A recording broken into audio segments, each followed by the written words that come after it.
April 1589. On orders from his toothless, lesbian hag queen, Sir Francis Drake set sail with 150 ships and 3 objectives he had to achieve. First up for the English and their Dutch allies, sailed down to the city of Santander.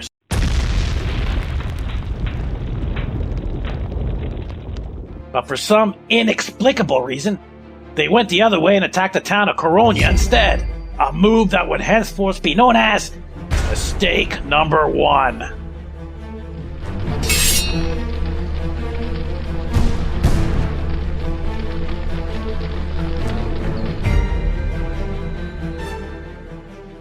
The city of La Coruña was divided into 2 parts.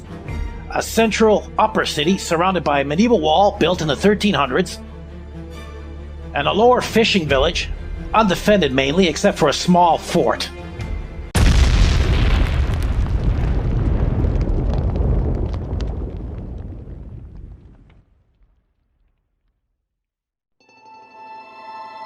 When the English were first spotted, most of the civilians in the fishing village managed to make it to the safety of the inner city walls, but not all of them. Drake sent in his general, John Norreys, to make the first landing. The Dutch tagged along.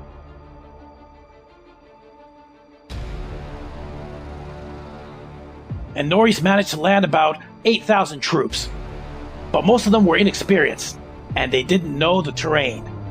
On the other side, the Gallegos had about 150 men, but they were seasoned soldiers, and they knew the lay of the land. The Spaniards spread themselves out to make them look like they had more men, and then at the right time, they ambushed the English.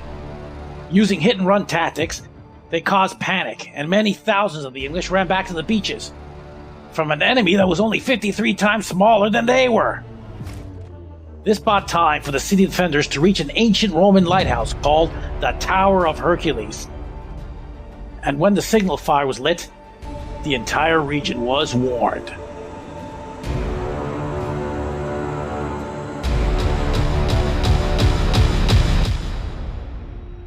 Thanks to their knowledge of the terrain, the Spaniards made it back to the safety of the inner city walls. And after looting all they could, the English settled back down on the beach for the night. Drake offloaded his men behind an ancient medieval church.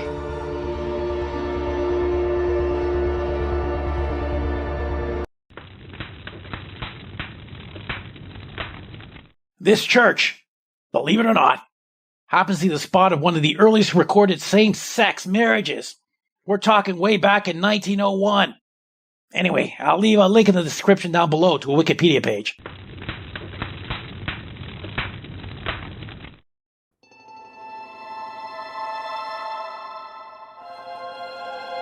The fishing villagers who were stuck outside had only 2 options: to fight their way out or surrender. But when Drake offloaded the rest of his 23,000 men, the villagers had little choice than to surrender to the English. It'd be a choice that would ultimately cost every last one of their lives.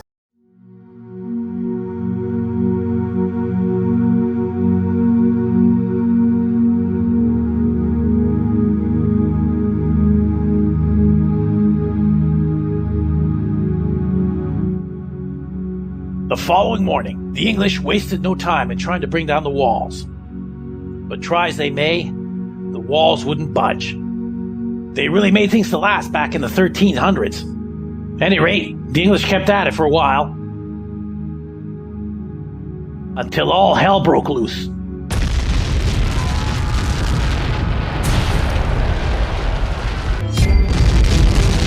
The Spanish battleship the San Juan had snuck in through the night and was now open firing on the English, along with the fort. This attack was especially devastating because the cannonballs were aimed at the soldiers. The English wasted no time in responding, and soon the San Juan was surrounded.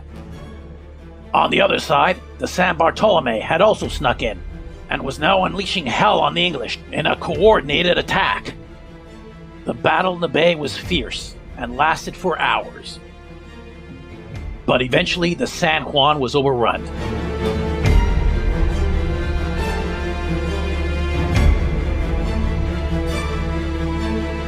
And with the ship about to be boarded by the English, the crew gathered the gunpowder. Then, as the English came on board, they lit the fuse and abandoned ship.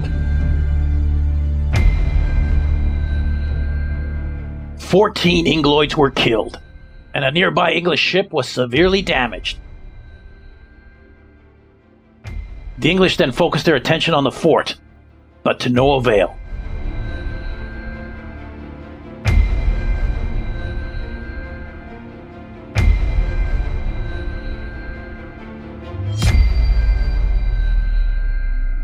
The San Bartolome carried on for some time, but eventually she too had to be scuttled to keep her from falling into enemy hands.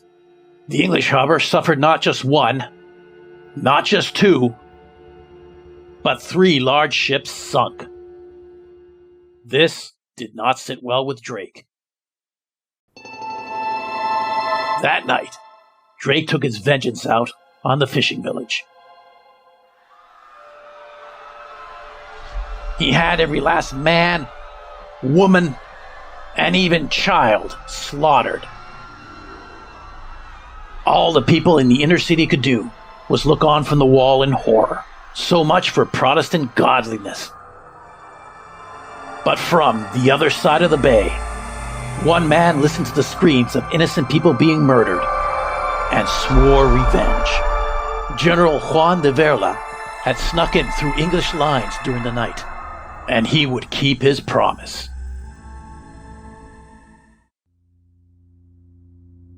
Only 3 days into the siege, and the English were already suffering from desertion. This wasn't the cakewalk Drake had promised them. Out in the wooded hills, de Verla began a guerrilla warfare campaign that terrorized the English, even though he only had about 10% of their men.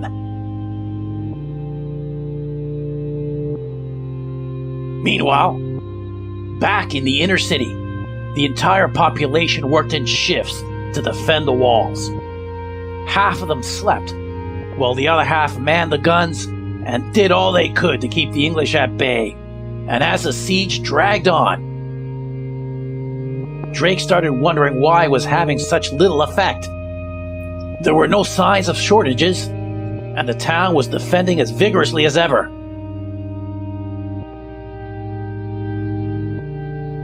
What Drake would never learn is that the town was continuously being resupplied by 2 small galleons. The Princesa and the Diana, no relation to her, routinely snuck in through the night past English lines and resupplied the town with everything from gunpowder to food. Drake shored up his lines. He increased the number of men at each exit point 3-fold, and he jam-packed the ships to more properly deal with any naval blockade runners. But then, the inevitable happened.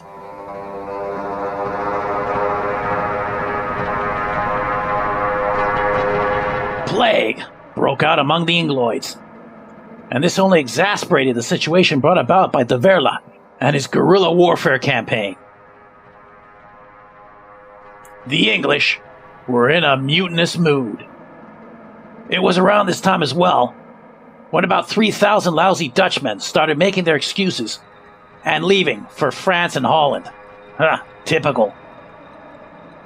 One way or the other, Drake had to make it past those damn walls.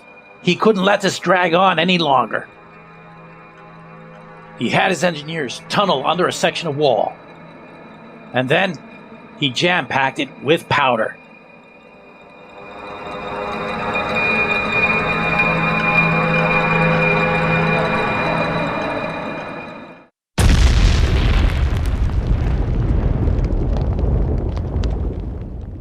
Nothing happened.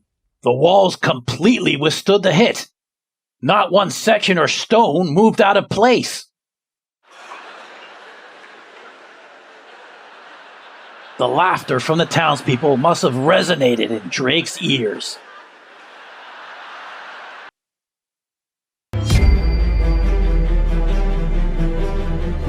Over 2 frantic days of digging, English engineers dug not 1 but 2 separate tunnels underneath the wall.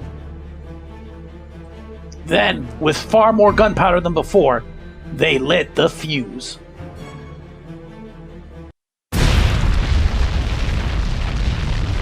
This time, the walls came tumbling down in 2 different sections. John Norreys led the attack himself, and upon the onslaught of the English, the Spanish defenders fell back. All seemed lost.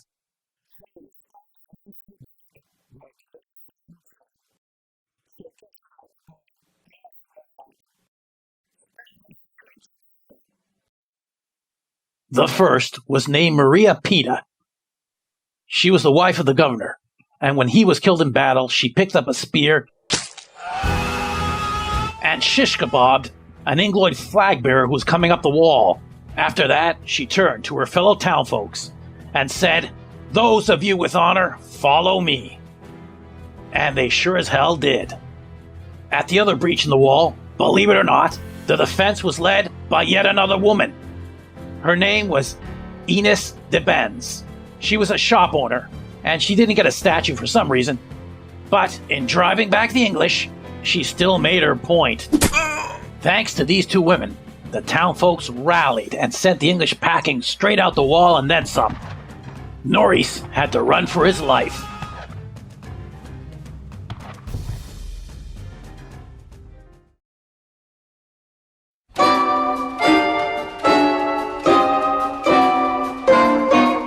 Let's recap. 3,000 Dutchmen gone. 3 large ships sunk.